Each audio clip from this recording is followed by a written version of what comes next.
I love democracy. Despite Ahsoka Tano being widely loved by Star Wars fans, there seems to be a segment of Star Wars fans who don't want her to appear in The Bad Batch. I recently posted a video discussing the top 5 possible cameos in The Bad Batch Season 2. Ahsoka was one of them. I got the impression that some fans didn't want to see Ahsoka in this upcoming season. Of course, there are arguments for both sides, and I can understand where fans are coming from. The character of Ahsoka Tano has an interesting history. When she was first introduced in the Clone Wars movie, she was immediately dismissed by most fans. She was portrayed as the annoying little sibling of Anakin Skywalker, and most fans fell right into Dave Filoni's trap. As we know now, it was all part of her story arc. She has amazing arcs in the Clone Wars show, and in my opinion, even better story arcs in the Star Wars Rebels show. So why would fans not want to see Ahsoka in The Bad Batch? Let's dive into the politics. I did some research, and I found some videos covering why fans may not want to see Ahsoka in The Bad Batch. I'll post a link to one of those videos in the comments. Many creators are discussing the problem of Ahsoka Tano. That is, the fact that she continues to be sprinkled around in Star Wars projects. Honestly, it's a fair take. Dave Filoni loves the character. He's creating an entire live-action show about her. The argument can be made that the galaxy gets small when a particular character continues to pop up in the stories and adventures of another character. In this case, Ahsoka coming into contact with members of the Bad Batch. Like this fan, who says, "To be honest, I think we need new characters and new stories to make the galaxy feel bigger. Ahsoka was great, but it's about time we allow someone else to have the spotlight. I want more unique stories that don't really connect to the Skywalker saga all that much." Or this fan, who says, "Ahsoka is not an omnipresent being. She does not need to show up in every single piece of Star Wars media produced after her creation. It is a big universe. Plenty of characters are going to go their entire lives without meeting her." I agree with this argument to an extent, but Star Wars to some degree is all about the levels of emotion it can stir up. Dave Filoni understands this, which is why I think he continues to bring back characters most Star Wars fans know and love. One example being Ahsoka Tano. Yes, the Star Wars galaxy is big, and it needs to feel big, and while I understand the thought process behind the sprinkling too many cameos makes the galaxy feel small argument, I don't think cameos will destroy the fandom. I mean, I think we can all agree we were spoiled with cameos in The Mandalorian Season 2. Was it a bit of overkill?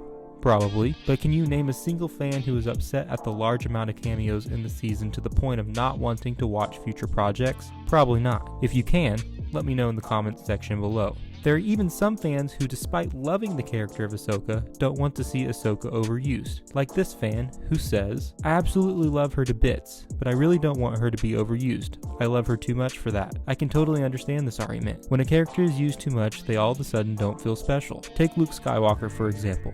He brought fans to tears with his appearance in The Mandalorian Season 2. When he was introduced again in the Book of Boba Fett, was it as special? It didn't feel as special to me. However, he was part of the Mandalorian's story, and I love that episode. Just because seeing Luke that time was not as special for me does not mean I don't love the character of Luke Skywalker enough to see him in future projects, which is why, even if there isn't a story arc or plot point that Ahsoka could be part of in The Bad Batch, some fans just want to see Ahsoka. Like this fan, who says, "I'm good.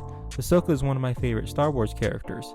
I'll happily watch her appearance in any show." Now I must say, I do think that this is dangerous. You can't just place Ahsoka in a story because she is Ahsoka. It has to have purpose. It has to make sense for the story. But before we go any further, let's take a look and speculate on whether Ahsoka could even plausibly make an appearance in this upcoming season of The Bad Batch. As it stands right now, there are 3 possible points of connection in The Bad Batch hinting at the return of Ahsoka Tano. First, everyone's favorite, that's sarcasm by the way, the Martez sisters. We see Ahsoka form a unique bond with Trace and Rafa in the Clone Wars Season 7. Ahsoka's perception of the Jedi is even more altered when she learns the fate of Trace and Rafa's parents. We see the Martez sisters appear in Episode 6 of The Bad Batch Season 1. Although not one of my favorite episodes, it did hint at the possibility of them being in contact with Ahsoka, indirectly. In fact, some fans speculated that Ahsoka was present at the end of the episode as the cloaked hologram figure. However, we know now that this was likely Rex, which brings us to the second point of connection to Ahsoka. I think most fans assumed after the end of Clone Wars Season 7, Rex and Ahsoka say their goodbyes and don't meet again until the reunion in Star Wars Rebels. With the last episode of Tales of the Jedi, we know that after the finale of Clone Wars, the duo heads to Naboo for Padme's funeral, where, after the fact, we assume they split for good until Star Wars Rebels. From there, Rex takes on a new mission of saving his fellow clone brothers by helping them remove their inhibitor chips and escape the curse of Order 66. Given Rex and Ahsoka's past, it's plausible he and Ahsoka continued to communicate after they separate on Naboo. We see at the end of Tales of the Jedi, Ahsoka joining Bail Organa, eventually becoming Fulcrum and working undercover to gain intelligence for the early formation of the Rebel Alliance. This is the third connection. Bail Organa. We see Bail Organa in the Season 2 trailer of The Bad Batch. We don't know a lot about his role in this upcoming season, but it seems likely it will have something to do with the early formations of the Rebellion. I think we could see him and Ahsoka working together. And between the Martez sisters, Rex, and Bail Organa, all who have made an appearance, one way or another, it sets up the possibility Ahsoka will appear in The Bad Batch. Now whether you want Ahsoka to show up in The Bad Batch is completely up to you. Leave a comment below letting me know if you want Ahsoka to show up, or if you think it's even likely she will show up.